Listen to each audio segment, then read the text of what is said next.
Well, India chose to up the pressure on China on the sidelines of the BRICS NSA's meeting in Johannesburg, which interestingly is also becoming a platform for a major difference of opinion. China is pushing for an expansion of the BRICS, a move that India and Brazil are not in sync with currently.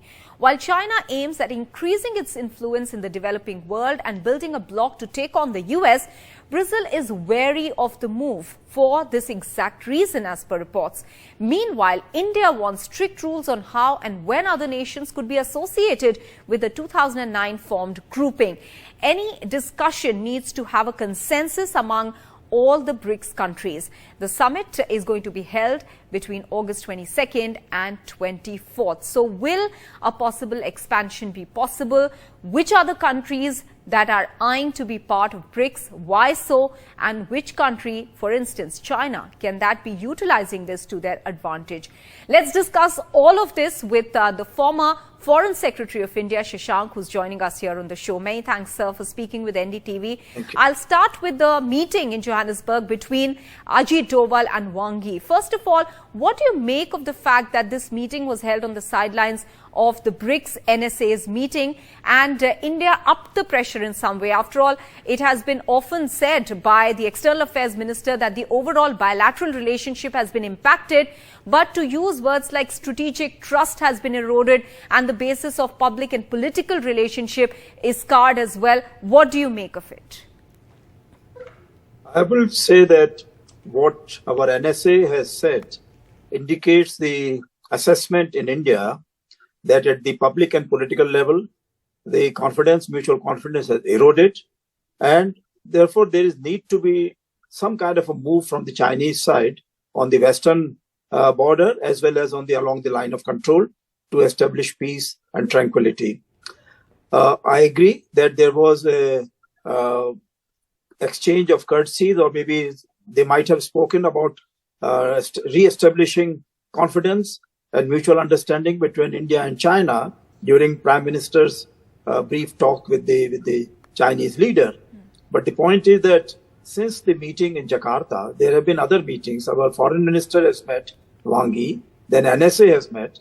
So there has been no substantive change as far as the ground situation is concerned, because the Indian assessment remains that there is an erosion of mutual trust and mutual confidence, whereas Chinese are trying to repeat things without actual change in the ground situation. So my suggestion would be that the Chinese should really move forward on the ground situation also. And if they want to establish some kind of a mutual trust and maybe go back to the special representatives talks, they have to come forward with some specific proposals. What I can say also that maybe the Chinese are trying to give an indication to India that the Americans who have been befriending India is also reciprocating. Now the Americans are also trying to open up lines of communication to China. So Chinese are trying to convey to India that they are not totally in a corner, but they are also being wooed by the Americans who are good friends of India. So I think India has to take that into account, of course.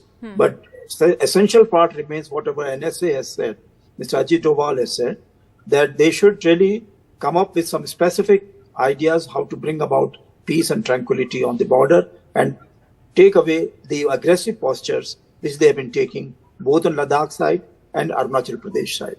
But sir, please help us understand that there have been over 24 diplomatic and military level meetings between the two sides since this friction started over 3 years ago, which has not yet been resolved, at least on two very critical points, Demchok and Depsang. What explains China being so stubborn in the face of risking and overall bilateral ties being spoilt between the two countries? And already when they were engaged in a battle with the US, these developments of some lines of communication being opened are recent. But over the last 2 years, they've opened up fronts on many counts, haven't they? No, I agree with you that there seems to be some misunderstanding within the Chinese leadership. So perhaps there are people within China hierarchy who would like to put pressure on India, where there are others who feel that China's real aim should be somehow in the Indo-Pacific and to bring about better economic relationship with the India-Pacific countries. I think this is more a question, I think, within China. India has to be firm in pointing out to the Chinese that we will stand by whatever positions have been done, because what we say in our bilateral dialogue is also the position which we have to take with our Indian people, and we abide by that because we want the full confidence and understanding of the Indian people in the positions being taken by India in our dialogue with the Chinese. So Chinese have to understand that there's going to be no going back under pressure from the Chinese side. Also, sir, I'd like a very brief comment from you on the fact that for the last almost 9 to 10 months, it was never revealed that Xi Jinping and Prime Minister Modi had any sort of conversation apart from exchanging pleasantries or extending courtesies to each other. The explanation has only come after the Chinese side, in its latest statement, revealed this fact, which has not been contested by India now. Why would this exchange not be revealed? Well, that I'm not privy to those decisions, but what I can say is that obviously when there is a pleasantry exchange, the two leaders are going to say that, yes, we are two neighboring countries, great countries, we have to re-establish mutual trust and move in that direction. Point is that then it is for the experts and for the senior policy advisors to the Prime Minister on our side, and similarly the senior people on the Chinese side, to try to see whether there is a way in approaching those issues seriously. And there doesn't seem to be any meeting of minds so far. So I would say that there's still work to be done. We need to continue because we have so many other meetings coming up where there would be either virtual dialogues or there would be face-to-face meetings. And therefore, we have to see that, yes, India has to play a role in Asia, in the global south, and the BRICS in the forthcoming meetings. And therefore, we need to work together with the Chinese, with the other people in the G20 and in the BRICS. One final question to you, sir. This is with regards to the expansion of BRICS as is being discussed. Now, the grouping was dismissed earlier on by the West and some had even predicted its swift demise. Now, that grouping has existed despite many inherent contradictions, India and China equation being one among many of the contradictions there. But at the moment, do you see an expansion being unlikely? At the last BRICS summit, there was some decision that their decisions should be taken unanimously. And that has been a continuous position of the BRICS. Now, I think there is slight advance in that position. Now, countries, members of BRICS are saying that, yes, we can think of expansion, but let us bring about some kind of criteria. Whether there is one set of criteria or two sets of criteria, that we can discuss. So these are issues on which one can understand the Chinese and the Russians, they are involved right now in big power struggle, and therefore they want to have the support of so many more countries of the global south.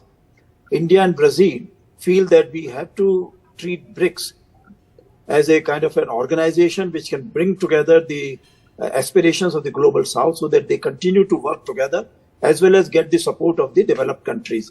So we don't want to see it as a rival to whatever other organization may have been set up by the developed countries. So I think let them work out, because I think India would like to work together with other members of the BRICS. We are not thinking of any confrontation about expansion or non-expansion, because many of these countries which want to join BRICS or BRICS Plus, they are very friendly with India. And our Prime Minister has been to several of these countries and has been highly rewarded there, has been highly appreciated there. So therefore, we cannot be against them. The point is, what should be the format? And there we have to have unanimity in the BRICS negotiations. So very briefly, also, should India be wary, or should India leverage its position as a consensus builder or a democracy? Because apart from being part of BRICS, it's also part of SCO, which largely now is seen as an anti-West bloc. Well, SCO membership for India was sought by the Russians, mainly because they were thinking that Chinese were trying to bring Pakistan in, and terrorism had been affecting many of the Central Asian states. So therefore, the emphasis was on how to curb terrorism in Central Asia, in India, and Pakistan was seen as the main center for epicenter of this terrorism. Chinese were insistent that both India and Pakistan should come together, but they were not against the idea of terrorism being considered as an important subject. Now, SCO has become a kind of a political type of an organization because China is having trouble on Taiwan issue, Russia is having the Ukraine crisis. Therefore, we have to keep in mind that yes, SCO is a useful organization for terrorism, and we have to work together on this, but we should not be too ambitious at this stage. But we should not bind it up. So I think I would say that, well, it should remain, and we should say go slow on the ambitions which many members of the SCO might be having. All right. Many thanks, sir, for speaking with NDTV.